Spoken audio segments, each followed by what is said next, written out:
Olá, seja bem-vindo a mais essa edição do seu CIDcast, um programa que, como você já sabe, é totalmente voltado para a saúde, em especial saúde mental. Mas hoje a gente não separa mais esse negócio de mente e corpo, não é? Saúde é um todo. A gente já entrevistou aqui psiquiatras, psicólogos, fisioterapeutas, gente da yoga e por aí vai. Hoje eu estou até emocionado, porque o nosso convidado de hoje, além de ser meu amigo, é uma pessoa que eu respeito muito pela sua competência e, sobretudo, pelo jeito como ele atende os seus pacientes. Uma vez eu escrevi um prefácio de um livro de um médico aqui em São Luís, e eu dizia que o título do prefácio era Não Basta Ser Médico. E lá eu descrevia que realmente um médico, para ser médico completo, ele precisa ter esta empatia, este cuidado, este carinho, esta suavidade, tempo, capacidade de escuta com paciência e, sobretudo, deixar o paciente num clima agradável, mesmo que ele não esteja se sentindo bem, afinal de contas é para isso que ele foi lá no consultório. E esse convidado nosso hoje é exatamente isso.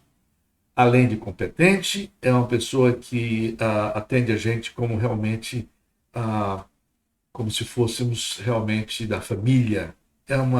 É espetacular. Estou falando do Dr. Francisco Aguiar. Chegou a vez de falar do coração, né, gente? Falamos tanto da cabeça, da mente, do corpo. Estava faltando falar do coração. Dr. Francisco Aguiar, ele é cardiologista. É formado em medicina pela Universidade Federal do Maranhão, cardiologista pela Escola Paulista de Medicina, presidente da Sociedade Brasileira de Cardiologia Regional Maranhão e é fellow da Sociedade Europeia de Cardiologia. Querido Francisco, que honra, que alegria receber você no CIDcast. Já posso apostar que os nossos seguidores e seguidoras vão adorar, porque não só vão ter aqui conteúdos que serão úteis para a sua saúde, mas com certeza vão se encantar pela sua simpatia, que é uma marca registrada sua. O nosso microfone e a câmera estão à sua disposição para que você faça a sua saudação inicial. Bom, meu querido amigo Cidinho, inicialmente saúdo todos os seus seguidores, né? Inclusive eu sou um desses seguidores, acompanho todos os programas, assim que recebo o aviso de um novo vídeo. E queria dizer que estou muito feliz e muito honrado por esse convite de estar aqui hoje com você e a gente poder conversar um pouco sobre esse meu dia a dia, né? Essa área que faz parte do meu dia a dia, que é a cardiologia e que é o cuidado com a saúde voltada para a prevenção da doença cardiovascular. Maravilha. Vamos começar de uma maneira bem ampla, que eu acho que vai poder nos contextualizar as outras perguntas que vão surgir ao longo do nosso papo aqui. Como você sabe, seguidor e seguidora, é um programa informal. A gente aqui faz da maneira mais informal possível, para que você tenha a agradabilidade, né, de aprender de uma forma suave também. Então vamos começar de uma forma bem ampla. Como é que você, como cardiologista, define um coração sadio, saudável, um coração cuja fisiologia esteja ok? Qual seria assim a sua definição para isto? Bom, a gente tem várias patologias que acometem o coração, né? Na nossa prática clínica, as mais comuns são as patologias que envolvem o músculo cardíaco, tem as patologias que envolvem as válvulas cardíacas, tem as patologias que envolvem a capa que envolve o coração, que é o pericárdio, e um coração completamente saudável é aquele que não tem nenhuma dessas patologias. Então, é um coração que tem um tamanho normal, que tem uma força normal, cujas válvulas abrem para o sangue passar na hora que ele tem que passar, elas se fecham para ele não voltar quando ele não é para voltar. Por quê? Porque a função do coração é a função primordial de bomba, de bombear o sangue para todo o corpo. Então, aquele sangue tem que entrar no coração e sair sendo bombeado, não pode ficar voltando. Então, um coração saudável seria um coração que consegue fazer toda a sua função e não tem nenhuma dessas patologias. Agora, Francisco, mesmo um coração saudável, que não tenha nenhuma dessas patologias, ele pode destrambelhar, ele pode falhar, ele pode, a partir de qualquer coisa que esteja errada em outra parte do corpo, sobretudo no nosso cérebro. O nosso cérebro, a nossa mente, tem sido, nesses tempos modernos, muito vilipendiado, né? O nosso cérebro. É a correria, é o estresse, é a ansiedade, é a insegurança pela qual a humanidade passa, é o estilo de vida das pessoas. Então o coração está ok, a pessoa está ok, mas de repente pode ter um problema grave no coração, no sentido físico, por causa disso. Eu queria chamar aqui o estresse e a ansiedade, né, que podem desencadear males para o coração. Quais são as consequências mais imediatas de um pico de estresse, de um pico de ansiedade ou de um comportamento de sentimentos negativos, de tristezas, essas coisas todas que fazem com que o coração, que é sadio, que está sadio, ele realmente perca o seu funcionamento normal? Cidinho, a gente tem muita coisa para falar desse envolvimento entre estresse e coração.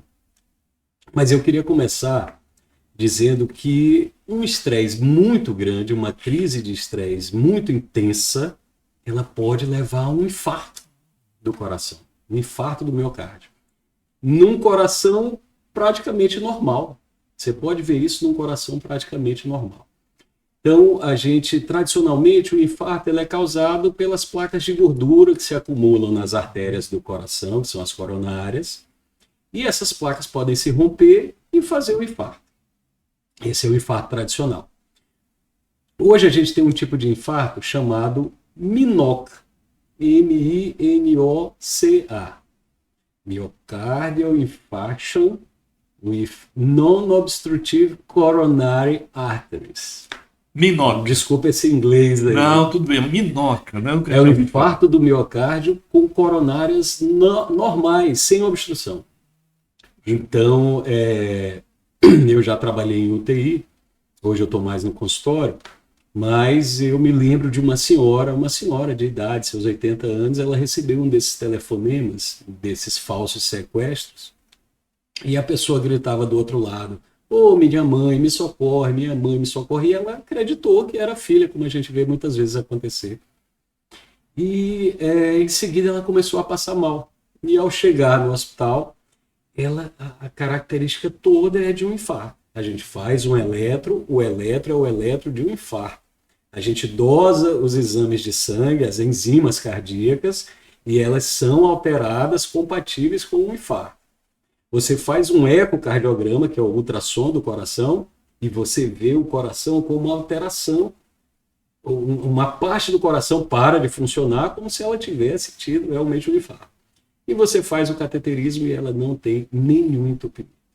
Então, o que aconteceu nesse momento? Ela teve uma descarga muito grande de adrenalina e outras substâncias que são, né, o cortisol, tem outras substâncias que são liberadas nessa hora desse estresse muito intenso, que fazem com que as coronárias se contraiam, tenham um espasmo coronariano e faz um quadro clínico de infarto com as coronárias normais. Então esse seria um extremo. Mas a gente tem também aquele estresse do dia a dia, que não chega a um extremo desse, de ter um infarto, mas essa carga de adrenalina diária, adrenalina, cortisol, ela faz com que a gente tenha mais atuação do sistema nervoso simpático. Então o coração, que é para bater numa pessoa que está tranquila, em torno de 60, 70 batimentos por minuto, a gente tem pessoas que você faz um Holter, que é aquela monitorização de 24 horas, e a média dos batimentos nas 24 horas é acima de 90 batimentos por minuto. A pessoa, em média, ela tem 95, 96 batimentos por minuto. Puxa vida. Então é uma pessoa que está vivendo com o coração sendo sobrecarregado. Não é para o coração passar por isso o tempo todo. As pessoas falam ligado do 220 o tempo todo. Pronto. E isso, a longo prazo, vai ter consequência. Então, o estresse é uma das causas de doença cardiovascular no futuro. Isso já está bem estabelecido, não tem dúvida. Assim como o colesterol, cigarro, tabagismo, diabetes, hipertensão, o estresse é uma fonte de doença cardiovascular. Nós estamos falando da influência psicossomática, ou seja, o cérebro estressado, a liberação de hormônios como cortisol e tudo mais, que fazem com que haja essa constricção e que termina podendo até causar um infarto. É impressão minha ou tem havido um aumento de infartos na sociedade? Eu tenho sentido notícias, inclusive, de pessoas de uma idade, inclusive, né, ainda nova e tudo mais. Como é que estão essas estatísticas? Tem havido um aumento de infartos? Na verdade, Cidinho, a gente sempre, ao longo dos últimos anos, com todos os desenvolvimentos que a gente teve na medicina, na cardiologia, a gente aguardava, a gente esperava uma redução nesse número de infartos. Então, hoje a gente tem muito mais formas de controlar esses fatores de risco. Então, a gente tem como controlar a hipertensão, como controlar melhor o diabetes, as dislipidemias. Mas essa redução ainda vem sendo muito pequena frente ao que a gente esperava. Então, a doença cardiovascular ela continua sendo a maior causa de morte, de todas as mortes. Não só no Brasil, mas no mundo inteiro. Então, às vezes, uma pessoa pensa, acho que é violência a maior causa de morte. Eu acho que é pneumonia. Não. Aproximadamente 30%, um terço, de todas as mortes que acontecem são de causa cardiovascular. Insuficiência cardíaca, infarto, AVC, morte súbita. Então, ainda é. Então, acho que talvez por isso fique essa impressão de que, será que está aumentando? Não, é porque não está diminuindo. O que está aumentando? Câncer. Né? As mortes por câncer têm aumentado ao longo do tempo e nos países mais desenvolvidos, que já conseguiram controlar melhor a doença cardiovascular, o câncer já ultrapassou a doença cardiovascular como principal causa de morte. Mas, estava até comentando ontem com uma paciente, a gente faz o Outubro Rosa para prevenir o câncer de mama, e fala tanto do câncer de mama, câncer de colo de útero, faz o Novembro Azul para alertar o homem do câncer de próstata. Mas o que mais mata ainda não é o câncer de mama, não é o câncer... Lógico, a gente tem que alertar para o câncer de mama, para o câncer de próstata, mas a gente não pode deixar de alertar para a doença cardiovascular. Tanto que nós vamos ter aqui em São Luís, em março do ano que vem, um simpósio só sobre doença cardiovascular na mulher. Uma forma que a gente encontrou de alertar as mulheres para a doença cardiovascular também. Né? Não infarto não é problema só de homem. A gente tem muita mulher infartando.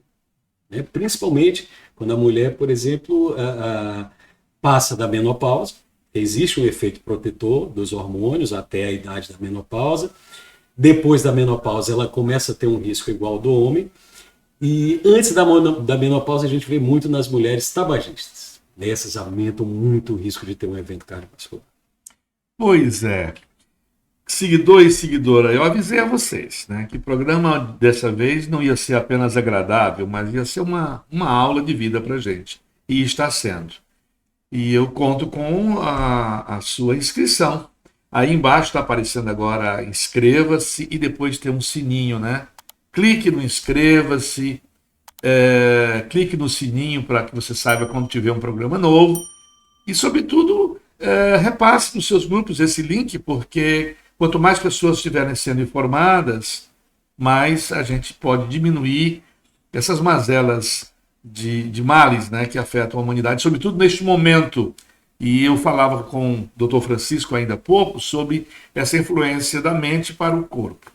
Você fica estressado e afeta o coração, e mesmo o coração normal, como vocês viram, pode ser afetado e até ser infartado por causa de um desequilíbrio mental causado por ansiedades, essas coisas todas. Agora eu queria perguntar o contrário. Como é que o coração, o mau funcionamento ou o bom funcionamento dele afeta a mente? A gente sabe às vezes que a pessoa que está com uma taquicardia, de repente, pensa logo que está com algum problema e tudo mais no coração, e isso é retroalimentado, porque aí a mente volta dizendo, tem alguma coisa errada mesmo aí a pessoa, eu estou morrendo, sei lá o que está acontecendo. Como é que esses movimentos do coração, causados por tendo outras causas, podem afetar a mente? Isso existe também, Cidinho, e já também está bem estabelecido. Então, por exemplo, nós temos arritmias que podem levar a uma aceleração do coração. E essas arritmias geram uma carga de estresse muito grande, porque uma pessoa que de repente está sentado assistindo um filme ou olhando o celular e o coração começa a acelerar espontaneamente. Aquilo gera um estresse muito grande. E não só esses casos, mas, por exemplo, a gente já tem hoje uma grande relação entre as doenças cardiovasculares crônicas e a incidência de quadros depressivos e até de suicídio. Puxa vida. Então, a pessoa que tem uma insuficiência cardíaca, ela tem uma redução na qualidade de vida muito grande. Então, dependendo do grau da insuficiência cardíaca, ela não consegue mais ir no mercado fazer as compras, porque não consegue carregar as sacolas. Olha só. Ela sente falta de ar, cansaço para carregar aquelas sacolas. Então, essa limitação vai gerando uma tristeza, que gera uma depressão, e isso acaba piorando. Ocorre essa retroalimentação que você comentou, acaba piorando a doença inicial. Então, existe um departamento hoje na Sociedade Brasileira de Cardiologia, que é o departamento da espiritualidade. Eu não Olha, sei que se você sabe interessante. Não sabia, que interessante. Na Sociedade Brasileira de Cardiologia tem um departamento de hipertensão, tem um departamento de aterosclerose, tem um departamento de insuficiência cardíaca e tem um departamento de espiritualidade. Que maravilha, que notícia maravilhosa.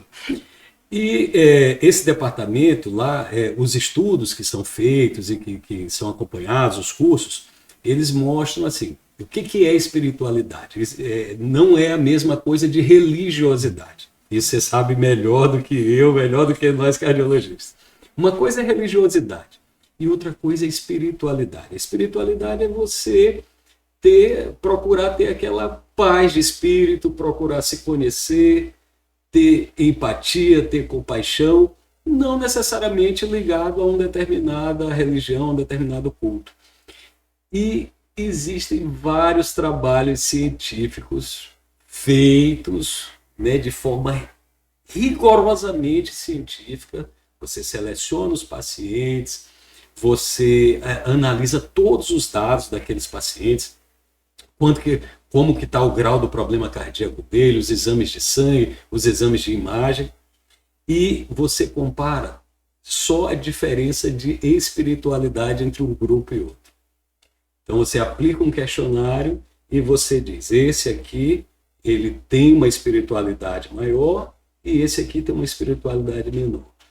Quando você compara os dois grupos, aquele grupo que tem uma espiritualidade maior evolui melhor no tratamento do problema cardíaco.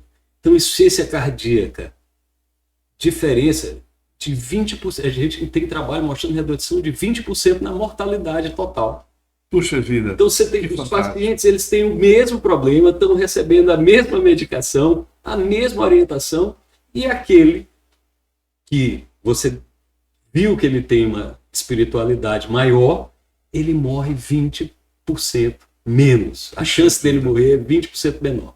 Então, continuando a falar sobre essa influência, né, não só da mente, mas agora, recentemente, na última resposta do Dr. Francisco, sobre a espiritualidade, a influência de uma espiritualidade, de uma conexão maior, um sentido de vida, né? Não necessariamente uma religião, embora as religiões possam até ajudar, é claro, mas há algo acima delas, né? A gente sabe que há um guarda-chuva maior que essa espiritualidade. E quando a pessoa está de alguma forma envolvida com isso, ela facilita, ela ajuda o corpo a se curar. Eu queria, ainda dentro desse assunto, eu queria perguntar a respeito justamente disto, né? Eu me lembro que eu tive acesso a um estudo no Canadá a respeito de, não era exatamente doentes cardíacos, mas uma medição que fizeram da qualidade das doenças das pessoas, qualidade de vida no trabalho, etc., e estilo de vida da pessoa na família, na família e na sociedade. E descobriram simplesmente que as pessoas que tinham uma vida, embora não ganhassem tanto dinheiro, mas elas tinham uma vida familiar, uma vida social mais bem resolvida. E a resposta foi que houve uma diferença muito grande entre a pessoa que trabalha para viver, não é que vive para trabalhar, a pessoa come para se alimentar e não para aplacar a ansiedade. Então, essa maneira de viver, estilo de vida, nessa pesquisa saiu como sendo o maior determinante de longevidade. Acima da genética, acima do local onde se mora, porque quem mora na cidade está mais estressado, não sei o quê. O que saiu disparado foi estilo de vida. E creio que nessa história de estilo de vida entra esse aspecto da espiritualidade. Você concorda? Concordo absolutamente, Cidinho. E é bom lembrar que relembrar que nesse estudo que eu citei da insuficiência cardíaca, ele contemplava tudo isso que você acabou de falar. Então eles avaliavam, por exemplo, o status marital, né? Se era casado, se era solteiro. Uma das perguntas que era feita: você tem alguma pessoa que possa lhe dizer que lhe ama nesse momento? E aí ele tinha uma escala para responder, né? Se muito pouco provável ou sim, tenho, muito provável. E esses estudos de espiritualidade, eles são tão interessantes que um outro estudo que eu vi foi feito em UTI, pacientes em coma. E os pacientes eram selecionados de forma aleatória. Era feito um sorteio. O paciente estava em coma e ele era sorteado para se fazer oração ao lado dele ou não. Então é uma forma de você, né, isso se chama randomização. É uma forma de você tentar fazer com que o estudo reflita mais a verdade. Então havia um sorteio. Aquele que era sorteado para oração, então vinha um padre, vinha um pastor e ficava fazendo a sua reza, a sua oração do lado, à beira do leito do paciente. E ao final do segmento do estudo, aqueles pacientes que estavam em coma, mas que receberam uma oração, eles tinham uma capacidade, uma chance muito maior de ter alta da UTI, de sobreviver, de sair do coma e de sair da UTI. Que maravilha. Você está vendo e ouvindo tudo isso, né? Ou seja, não basta você fazer a sua atividade física, não basta você se alimentar bem, não basta essas coisas todas. Você tem que ter algum tipo de prática espiritualista.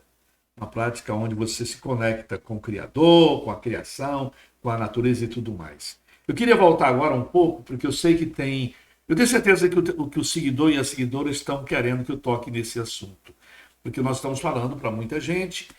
E tem pessoas que têm conhecimento, outras que não têm, e tem uns que têm muita confusão na cabeça com relação aos movimentos atípicos do coração. Então, queria que você explicasse a diferença entre, por exemplo, taquicardia, arritmia, fibrilação, essas coisas todas, né? E outras que você puder incluir para que o nosso seguidor e seguidora saibam identificar. Estou com taquicardia, estou com isso, estou com aquilo.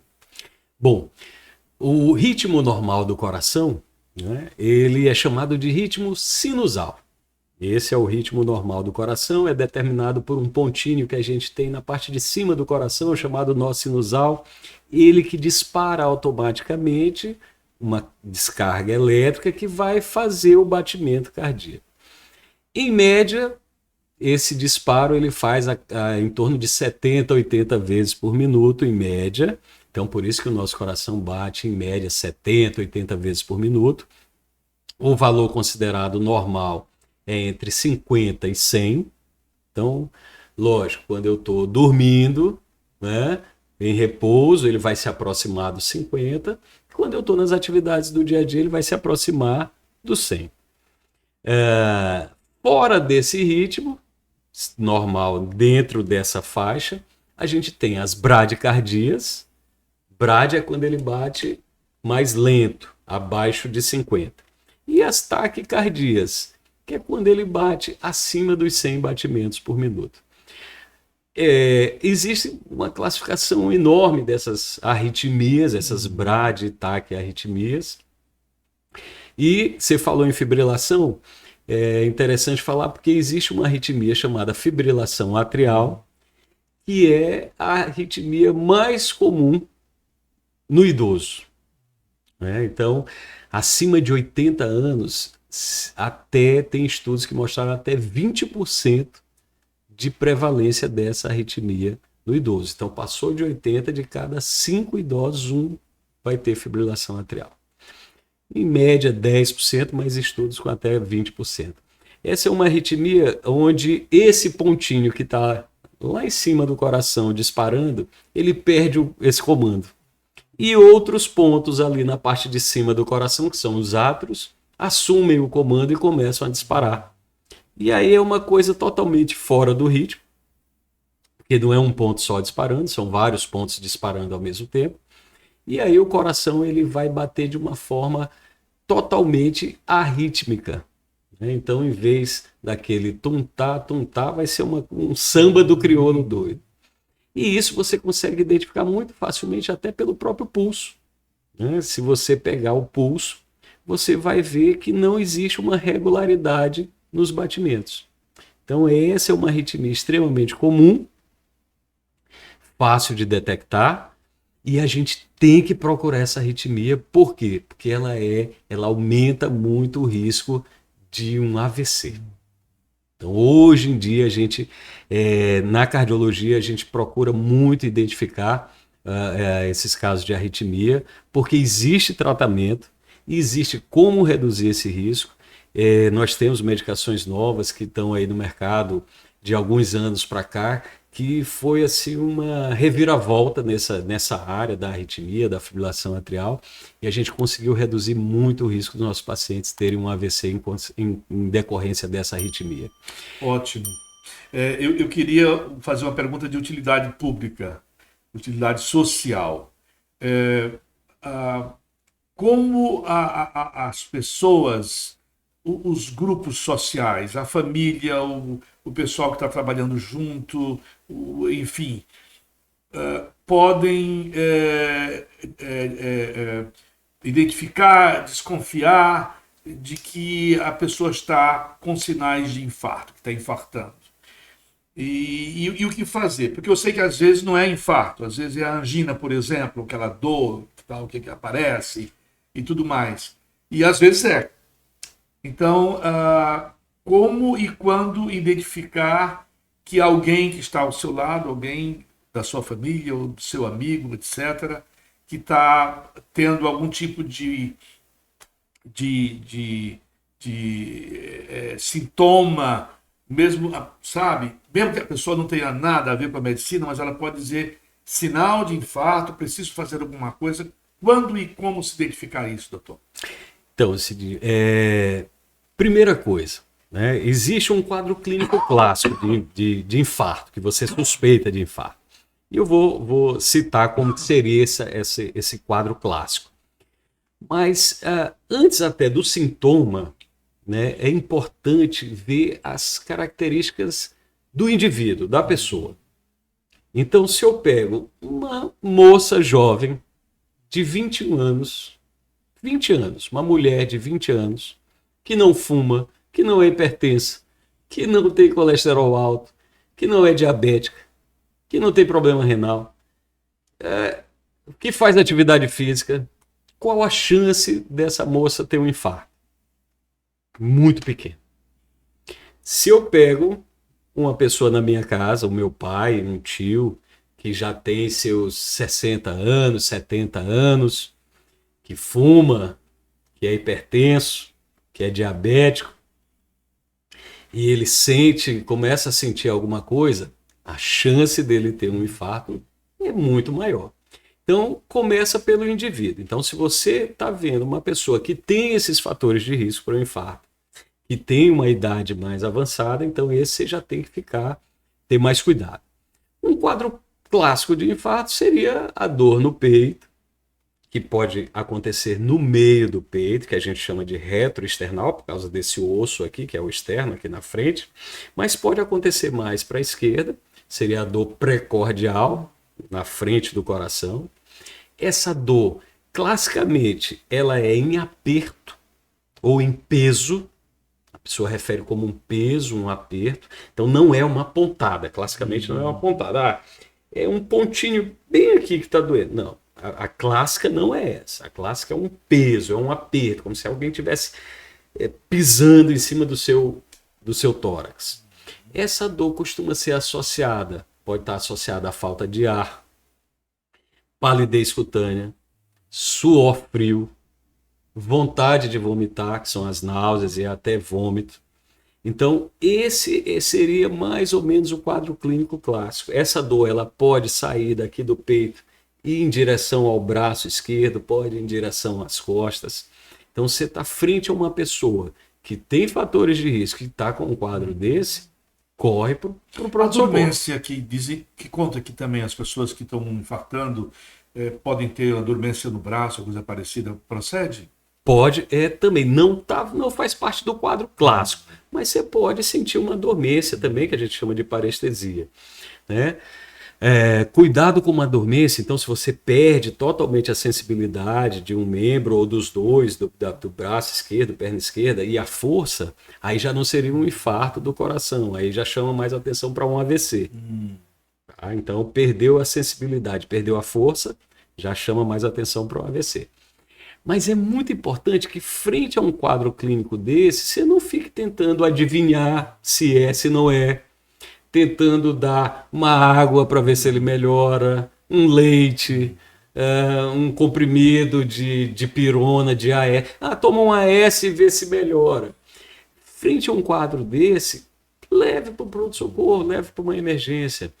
Que hoje em dia, uma das coisas que a gente procura muito na cardiologia é identificar esses pacientes que têm um sintoma, que às vezes não é tão típico, e que está em vigência de um quadro de doença, de infarto ou de isquemia, mas de doença coronária aguda. Então a gente procura várias maneiras de, frente a um paciente desse, ele na sua frente, ser médico, o paciente na sua frente, você de forma alguma dizer, olha, não tem nada, pode ir para casa. E a pessoa que está sentindo, né?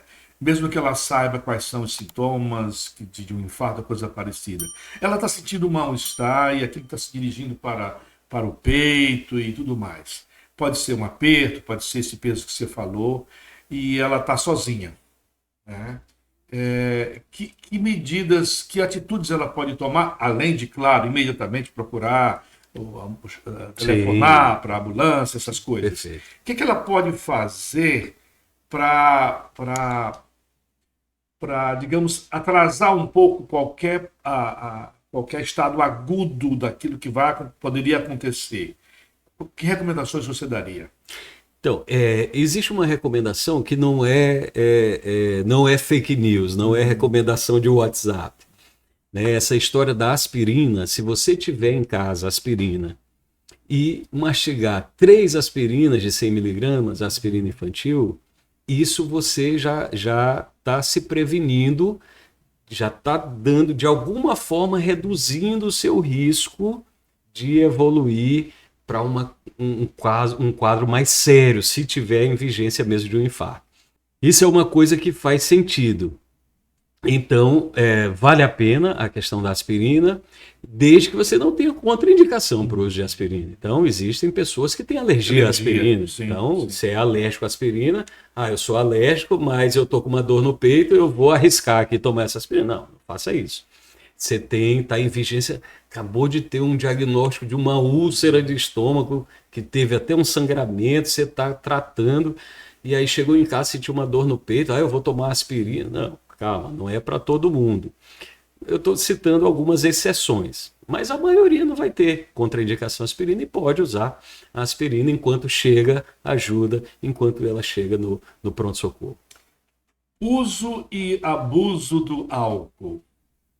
Qual é a influência que o álcool tem para causar ou somar-se às predisposições para doenças ou estados ou mal-estares do coração? Excelente pergunta, Cidinho, porque essa é até uma dúvida que chega bastante no consultório, porque a gente vê muita história de que o paradoxo francês, o paradoxo na Espanha, porque eles bebem muito e têm menos doença cardiovascular. Então, assim, estudos observacionais mostraram isso mesmo, né? Que quando você comparava pessoas que bebiam 2 doses, três doses de álcool por dia, elas tinham uma quantidade menor de doença cardiovascular. Estudo observacional. Estudo observacional, ele só te acende uma luz.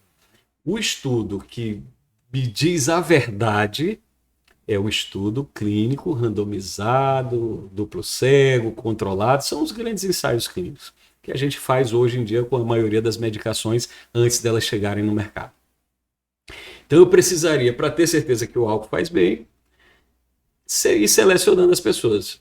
Você, sorteio, esse aqui caiu no sorteio para tomar, para beber. Tomar álcool, 2 doses de bebida alcoólica todo dia.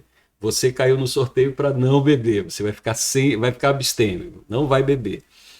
Pegava aí umas 5.000 pessoas, 2.500 em cada braço e via como eles estariam daqui a 5 anos, 10 anos. Aí eu ia saber se o álcool faz bem ou não. Mas só fazendo questionário não dá para afirmar isso.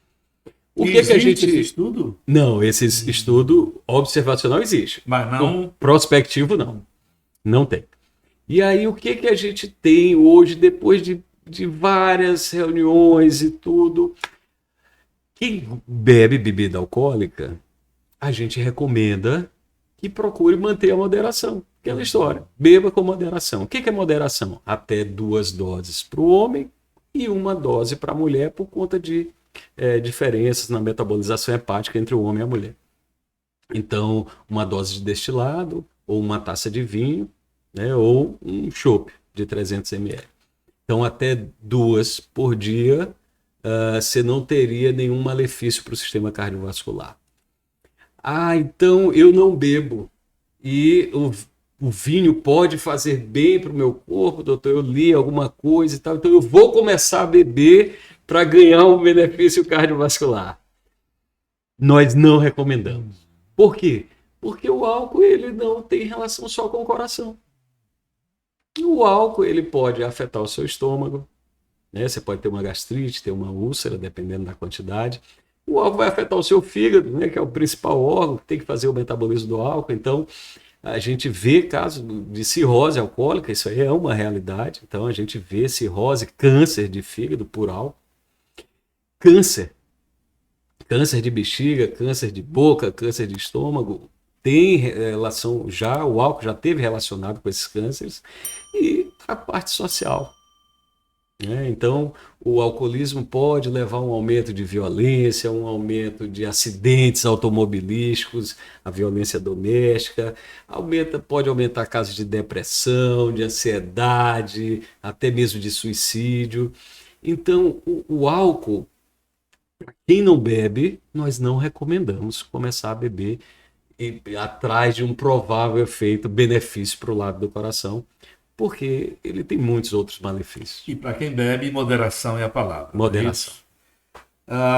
Olha, gente, vocês não têm ideia de como eu estou triste, porque o nosso tempo está acabando E como eu prometi a vocês, não seria uma entrevista, seria uma aula, uma orientação e, sobretudo, uma demonstração de preocupação com a humanidade. O que o Dr. Francisco nos disse aqui hoje é um testemunho vivo, é uma prova viva de que a gente pode, sim, a gente pode evitar, a gente pode ter uma vida melhor, uma qualidade de vida melhor, desde que a gente seja informado e desde que a gente atenda a informação. Não basta só saber, tem que tomar atitudes, não é isso? E então, para terminar essa edição do Seedcast, a pergunta que eu sempre faço. Nós falamos aqui de setembro amarelo, de outubro rosa, de novembro azul, e eu preciso perguntar, de maneira sucinta, por causa do nosso tempo, você recomenda, de acordo com as idades e gênero, etc., recomenda check-up cardiológico uma vez por ano, uma vez a cada 6 meses, ou depende da idade? E também, junto com essa pergunta, o que uma pessoa pode fazer, de um modo sucinto e geral, para desenvolver uma saúde cardiológica? Então, Cirinho, de uma forma sucinta, né, para ser breve, esse check-up cardiológico, essa avaliação com o cardiologista, ela varia muito se você já tem doença cardiológica ou se tem muitos fatores de risco, como se você já tem colesterol alto, se já é diabetes, se já é hipertenso. Essa pessoa precisa de um acompanhamento mais regular, mais rigoroso, e é aquela pessoa que é saudável. Ele não é diabético, ele não é hipertenso, ele nunca teve infarto. Então, essa pessoa, se for um jovem, nem precisa ir todo ano no cardiologista. Mas, mesmo esse jovem que não vai todo ano no cardiologista, ele tem que ir em algum médico que, por exemplo, peça um exame de colesterol, peça um exame de glicemia e faça a aferição da pressão arterial. Esse é o mínimo. É o mínimo. A partir de que idade que você recomendaria que fosse um check-up anual? Ou depende de cada caso? Depende de cada caso, mas assim, isso aí já começa a ser feito pelo pediatra. Então, nasceu. Hoje em dia, os pediatras, você vai lá, leva seu filho com 3, 4, 5 anos, o pediatra pede uns exames de sangue. Ele pede uma glicemia, ele pede um colesterol. Por quê? Porque se o pediatra detecta que uma criança de 8 anos, 10 anos está começando a ficar com um colesterol mais alto, já vai haver uma orientação no sentido de dieta, no sentido de atividade física, de controle de peso. Então, esse cuidado é ao longo de toda a vida. Maravilha. Queria só complementar, porque você perguntou o que a gente faz para tentar manter uma saúde cardiovascular. Então, teve um estudo que mostrou que quando você mantém o peso controlado, mantém uma dieta saudável, com pouca quantidade de açúcar, sal e gordura, mantém a pressão controlada, mantém o açúcar controlado, diabetes, colesterol controlado. Quando você compara tudo isso a uma pessoa que tem exatamente o contrário, que está acima do peso, não faz atividade física, não falei, importantíssimo, atividade física, a OMS recomenda 150 minutos por semana, no mínimo, de atividade física moderada. Se for uma atividade física intensa, pode ser um pouco menos, mas o mínimo de 150 minutos de atividade física moderada por semana. Então, quando você faz tudo isso e compara com uma pessoa que faz todo o contrário, ele está acima do peso, ele não faz nada de atividade física, a pressão está alta, o açúcar está descontrolado, o risco de você morrer de um problema cardíaco, essa pessoa que faz tudo certinho, é 80% menor. Puxa vida.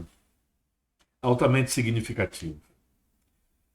Meu querido seguidor, minha querida seguidora, a gente vai ter que encerrar, infelizmente. Quem sabe possamos ter uma segunda entrevista, porque isso é fundamental para que se tenha não só longevidade, mas qualidade de vida. Não adianta só ter a longevidade. Eu queria só lembrar você que aqui embaixo está aparecendo o nosso ícone para você ligar, tocar. 3, 2, 1. Queria só lembrar que aí abaixo, nas letrinhas, aparecem um ícone chamado inscreva-se, um sininho, para que você possa se inscrever no canal e ser avisado quando temos notícias novas. E também você está vendo agora, a partir de agora, você está vendo aí o nome da clínica e o endereço, o contato da clínica do Dr. Francisco, para quando você precisar fazer o seu check-up ou coisa parecida, você faça isso. Querido Francisco, nossa câmera está à sua disposição para as suas considerações finais. E fique aqui desde já com o meu profundo agradecimento, não só em meu nome, mas em nome das pessoas que estão nos assistindo. Cidinho, eu que agradeço, né, ceder essa possibilidade desse espaço para a gente falar sobre saúde cardiovascular, falar sobre prevenção cardiovascular. Eu atualmente, como presidente da Sociedade Brasileira de Cardiologia Regional Maranhão, passei esses últimos meses, anos, muito focado nesse aspecto de disseminar a informação sobre como a gente pode se prevenir da doença cardiovascular. E, inclusive, tivemos, uma semana atrás, o nosso Congresso Maranhense de Cardiologia, que foi uma oportunidade onde pudemos discutir os mais diferentes assuntos da cardiologia, o que tem de mais novo, principalmente focando na obesidade, que é um problema que está afetando até 50% da nossa população, sobrepeso e obesidade. E a gente pode marcar um dia para falar sobre isso. Então, só agradecer, muito obrigado, estou à disposição, sempre que precisar, estarei aqui novamente. A gente agradece e agradece a sua audiência e até o próximo programa.